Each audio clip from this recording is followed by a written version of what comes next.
విశాఖలో వర్షం వరద పరిస్థితిని మా ప్రతినిధి ఆదిత్య పవన్ ప్రత్యక్ష ప్రసారం ద్వారా అందిస్తారు. వాయువ్య బంగాళాఖాతంలో అల్పపీడనం కొనసాగుతోంది. దీని ప్రభావంతో ఇటు ఆంధ్రప్రదేశ్ తెలంగాణ రెండు రాష్ట్రాల మీద కూడా చాలా ప్రభావం చూపిస్తోంది. ఇప్పటికే తెలంగాణలో భారీ వర్షాలు నమోదవుతున్నాయి.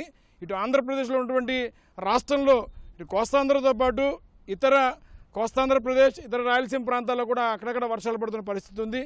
ముఖ్యంగా ఉత్తరాంధ్రలో ఉన్నటువంటి ఉమ్మడి విశాఖ, విజయనగరం, శ్రీకాకుళం 3 జిల్లాల్లో కూడా ఎడతెరిపి లేకుండా గత అర్ధరాత్రి నుంచి కూడా భారీ వర్షాలు పడుతున్నాయి. చాలా పెద్ద సంఖ్యలో వర్షపాతాలు కూడా నమోదవుతున్నాయి. ఇప్పటికీ అనకాపల్లి జిల్లా చెందినటువంటి పరవాడ, సబ్బవరం తదితర ప్రాంతాలు కూడా చాలా భారీ వర్షాలు నమోదవుతున్నాయి.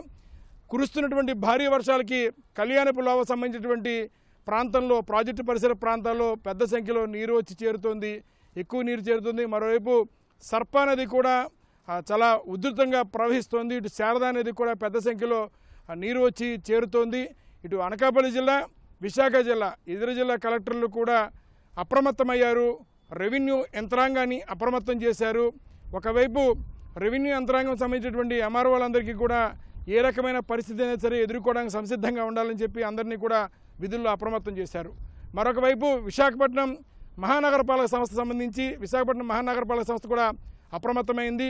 ఉదయం నుంచి కూడా జీవీఎంసీ అధికారులు రంగంలో దిగి ఎక్కడెక్కడైతే డ్రైనేజీలు ఉండి నీరు వెళ్లకుండా అడ్డు ఉంటాయో వాటన్నింటి కూడా తొలగించి యథావిధిగా నీరు వెళ్ళేటట్టుగా చేశారు. దాంతో నగరంలో ఉదయం నుంచి కురిసిన వర్షాలకి యథావిధిగానే నీరు ప్రవహించి ఏ రకమైన ఎక్కడ నీరు నిలిచిపోయిన ఘటనలు అయితే ఇప్పటిదాకా నమోదు కాలేదు. అయితే వాతావరణ శాఖ అధికారులు మరో 24 గంటల పాటు కూడా ఈ పరిస్థితి కొనసాగుతుందని చెప్తున్నారు. ఉత్తరాంధ్ర జిల్లాలకి భారీ వర్ష సూచన చెప్తున్నారు. అదేవిధంగా ఇటు పాడేరు గిరిజన ప్రాంతాల్లో కొండ ప్రాంతాల్లో కూడా ఎక్కువ వర్షం పడుతుంది. ఫలితంగా ఆ నీరంతా కింద ఉన్నటువంటి మైదాన ప్రాంతానికి నీరు వస్తుంది. కాబట్టి నీటిపారుదల శాఖ అధికారులు ఇప్పటికే అప్రమత్తం చేశారు. రెవెన్యూ శాఖ అధికారులు ఇటు జిల్లా కలెక్టరేట్లోనూ ఆర్డీఓ కార్యాలయ దగ్గర కూడా కంట్రోల్ రూములు ఏర్పాటు చేశారు. ఎటువంటి పరిస్థితులను ఎదుర్కోవడానికి సంసిద్ధంగా ఉన్నారు.